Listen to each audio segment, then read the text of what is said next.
Assalamualaikum warahmatullahi wabarakatuh. Yang sama kita muliakan dan kita hormati para alim ulama, para kiai, para kesepuhan yang selalu kita harapkan doa serta keberkahannya, ya insyaallah. Mudah-mudahan Allah panjangkan umur, sehat wal afiah, diberkahkan kehidupannya fid dini wad dunya wal akhirah. Dan insyaallah mudah-mudahan kehadiran beliau-beliau di tempat ini penyebab turunnya rahmah, taufik dan hidayah dari Allah. Amin ya rabbal alamin. Salam ta'zim kami pula sampaikan kepada jajaran pemerintah daerah, baik Bapak RT, Bapak RW, Bapak Kepala Desa, sahabat kami. Ya insyaallah mudah-mudahan Allah panjangkan umur, sehat wal afiah, diberkahkan kehidupannya fid dini wad dunya wal akhirah. InsyaAllah mudah-mudahan jabatannya di dunia ini penambah nilai ibadah di sisi Allah. Amin ya rabbal.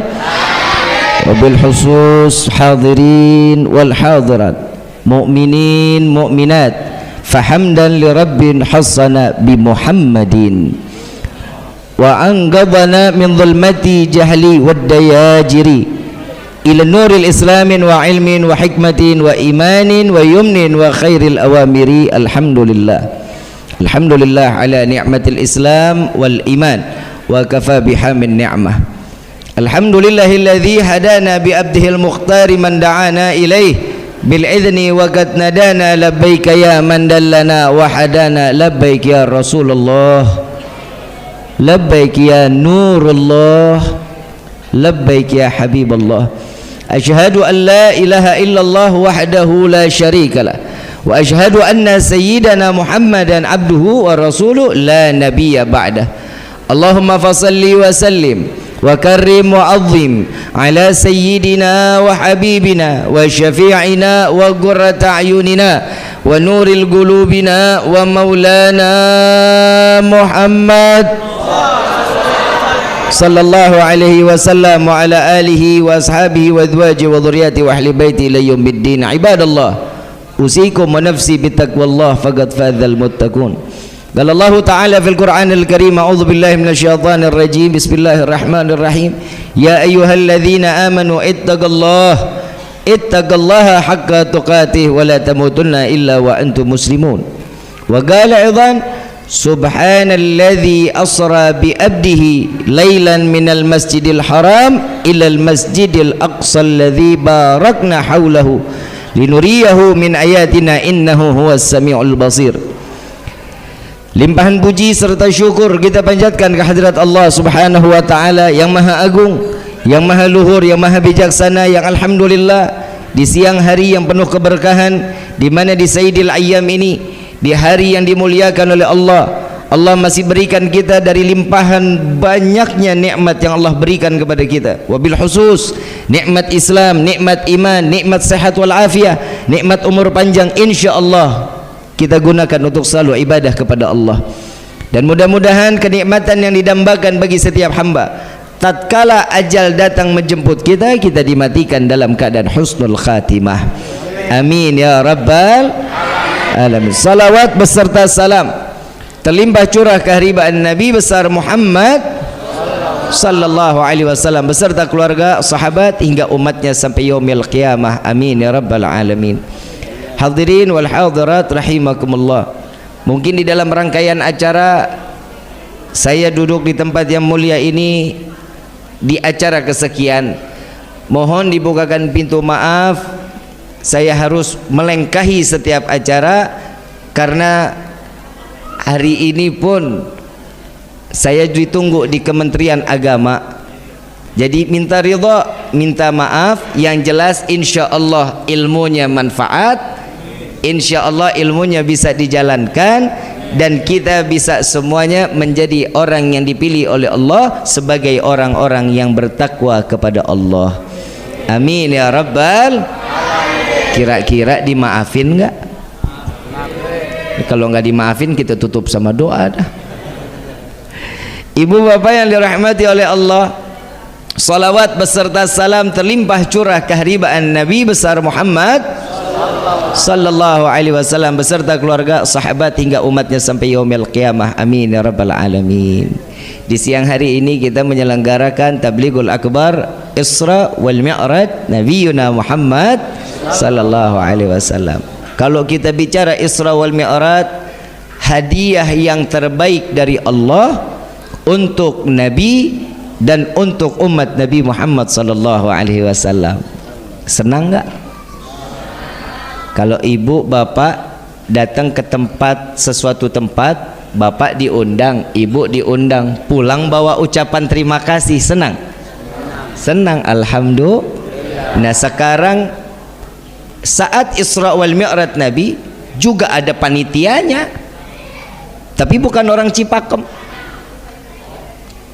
Yang disebut panitia yang pertama, Allah mengundang Nabi secara langsung, zahir wa batin, untuk berjumpa dengan Allah. Ini sebelum saya lanjutkan, ini percaya enggak? Soalnya di luar sana ada yang mengatakan Isra wal Mi'rajnya Nabi, ruhnya yang berangkat kepada Allah. Ada juga yang menyatakan bahwa Nabi dalam keadaan tertidur diberikan ilham bahwa Nabi mendapatkan perintah menjalankan salat 5 waktu. Kita sebagai ahlu sunnah wal jamaah menganggap yang dikatakan Isra wal Mi'raj bahwa Nabi Muhammad sallallahu alaihi wasallam zahir wa batin berjumpa dengan Allah, hati rohnya berjumpa dengan Allah. Ini yang mana nih? Kita percaya yang mana nih? Semuanya yang berangkat apa mimpi? Semuanya yang berangkat apa ruhnya doang? Semuanya. Berarti harus diyakini Isra wal Mi'raj harus dengan iman. Gak bisa pakai akal. Sedangkan kalau pakai akal, perjalanan dari Mekah ke Masjidil Aqsa 3 bulan perjalanannya. Itu sekali perginya, pulangnya 3 bulan. Berarti pulang pergi berapa bulan? 6 bulan. Belum lagi sampai ke Sidratil Muntaha, sampainya ke Rafrafil Ahbar. Begitu saat Nabi saat melintasi, ibu bapak yang dirahmati oleh Allah, satu langit. Langit ini kan ada 7 ya. Allah ini ada di langit ke-7. Satu langit yang kita lewati 1 juta tahun. Langit pertama itu jaraknya 1 juta. Sampai langit ke-7 berarti 7 juta. Ada umur kita sampai situ. Mau punya umur 7 juta tahun? Mau panjang umur enggak? Yang lain mati, bapak ibu sendiri-sendirian mau? Mintanya sama Allah, ya Allah berikan kami panjang umur dalam taat ibadah kepada Allah. Itu lebih manfaat dibanding panjang umur tapi ahli maksiat, kan begitu? Nah Nabi SAW sampai ke langit ke-7, 7 juta tahun. Logika mungkin atau enggak? Pakai logika nyampe? Gak bakal nyampe. Harus diyakini dengan Kenapa? Karena Allah telah mencatat di dalam firman-Nya, Subhanalladzi asra bi abdihi. Maha suci Allah yang memperjalankan seorang Berarti tidak ada hal yang tidak mungkin untuk Allah. Ibu bapak datang ke tempat ini atas izin siapa? Allah. Bukan kemauan sendiri, hatinya keinginan, tapi langkah tidak berarti di dalam langkah, maka tidak akan sampai ke tempat yang mulia ini. Maka Allah Subhanahu wa taala menggerakkan kita seluruhnya untuk berada di dalam yang di tempat di mana tempat ini disucikan oleh Allah, tempat yang dimuliakan oleh Allah. Alhamdulillah. Kalau perjalanan Nabi 7 juta tahun, ada nggak sih Bib ilmu yang dipakai tapi kita harus dengarnya dengan iman, nggak pakai akal? Contoh, tahu air pipis, air seni tahu? Air seni itu najis atau suci? Najis. Jika air seni terkena pakaian, kita ambil air, kita elap, kira-kira air yang pakaian kita boleh dipakai? Boleh dipakai lagi? Nggak boleh. Kenapa? Karena najis. Karena najis.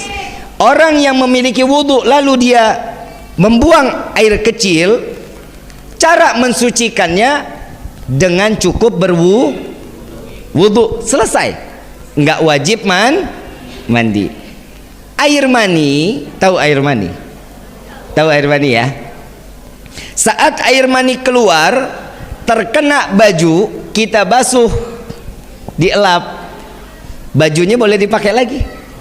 Boleh, karena suci. Air mani itu suci tapi tidak mensuci.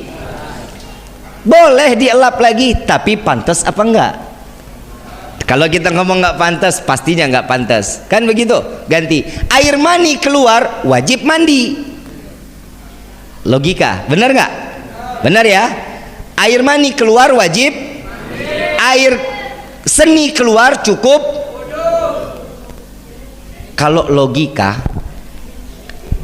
yang najis cukup wudu, berarti yang suci nggak perlu wudu. Kenapa? Orang suci. Betul. Dan sebaliknya, kenapa yang suci wajib mandi, gimana yang najis? Benar nggak? Allah ini baik, Nabi Muhammad ini baik kepada umat, Allah lebih baik kepada hambanya. Kebayang kalau orang Cipakem tipenya beser, tahu beser? Kencing sehari bisa 5 kali, sehari bisa 7 kali. Ada nggak yang penyakitan begitu? Ada. Setiap habis pipis mandi, habis pipis mandi. Ya persis kita kayak ikan mujair, tiap hari bergelut di dalam air, betul? Tapi subhanallah cukup wudu. Ada contoh yang lain lagi. Kalau kita punya wudu, buang angin, batal nggak wudunya? Yang keluar dari atas atau dari bawah? Dari bawah. Selesai buang angin, kita wudu nggak? Cara menyelesaikan kesucian cukup dengan berwudu. Nah, yang dibasuh muka atau bujur? Jawab nih yang benar. Muka apa ini? Kan yang buang angin ini. Kenapa ini yang dibasuh? Karena saat kita buang angin ada bunyi atau nggak punya bunyi, yang malu yang mana? Ini. Makanya yang dicebokin muka. Paham? Masuk akal nggak? Nggak bakal masuk. Orang yang buang ini, kenapa ini yang dicebokin? Nggak masuk akal. Tapi wajib dipahami, harus dengan iman. Begitupun Isra wal Mi'raj Nabi Muhammad sallallahu alaihi wasallam. Yang undang Allah. Kalau saya kan yang undang Pak Kiai, dijemput pakai kendaraan buruk, saya datang sendiri. Disambut panitianya, ketua panitianya malaikat Jibril, jenderalnya malaikat. Ini siapa ketua panitianya? Halo, kepala desa ada ya? Kepala desa ada, biar enak kitanya. Kalau Pak Kiai takut kualat. Ketuanya kepala desa, ngejemput ngedampingin juga kagak. Betul. Kalau zaman sekarang dijemputnya pakai Alphard, Lamborghini, Ferrari. Emang pernah lihat loh?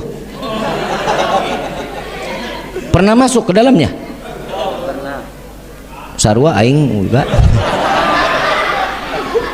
Dijemput kendaraan istimewa yang mengundang Allah, yang pakai pendampingnya jenderalnya malaikat. Panitianya seksi konsumsi, seksi dakwahnya, semua para anbiya dan rasul ditunggu di Masjidil Aqsa. Jadi acaranya di Masjidil Aqsa tuh hari. Diundang makannya di Sidratil tuh. Kalau di sini kok dikasih makannya di mana?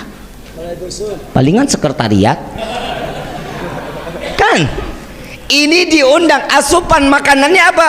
Rahmatnya Allah, kasih sayangnya Allah. Saat malaikat Jibril membawa Nabi sampai ke Masjidil Aqsa, semua para anbiya dan rasul bertanya-tanya, "Ya Jibril, siapa ini orang?" Nabi Adam nanya, dijawab sama malaikat Jibril, "Wahai Adam, tidakkah engkau mengetahui engkau disebabkan diciptanya engkau karena manusia ini?" Siapa dia? Dia adalah Muhammad sallallahu alaihi wasallam. Oh ini orangnya yang begitu saya diizinkan untuk membuka mata, yang terpampang la ilaha illallah Muhammad Rasulullah, ini dia orangnya. Nabi Musa nanya lagi, malaikat Jibril, ini siapa? Ini Rasulullah. Oh ini nih berkat nama dia nih saya diselamatin dari kejaran Fir'aun. Allah buka lautan berkah nama manusia ini. Dan di dalam riwayat Said Muhammad bin Alwi Al-Maliki, beliau mengatakan, jika seluruh anbiya dan rasul tidak dapat memandang wajah Nabi, maka dari itu Nabi dan Rasul tidak akan dimasukkan ke dalam syurganya Allah. Karena memandang wajah Nabi dijumpakan oleh Allah di Masjidil Aqsa, maka anbiya dan mursalin wajib masuk ke dalam syurganya Allah. Wajahnya Nabi membawa satu keuntungan untuk para anbiya dan rasul. Sekarang siapa? Para kiai, para alim ulama, pandangin baik-baik. Kenapa? Karena memandang para alim ulama, memandang para kiai, para fuqaha, maka sesungguhnya sama seperti dia memandangku, kata Nabi Muhammad sallallahu alaihi wasallam. Orang yang melihat para alim ulama, orang yang melihat kiai, itu pasti hatinya tergetar untuk makin taat ibadah kepada Allah. Berarti dia masih dititipkan iman oleh Allah. Terusin gak nih? Begitu sampainya di Rafrafil Ahbar, malaikat Jibril sudah mulai agak mundur. Ayo ikut, kata Nabi.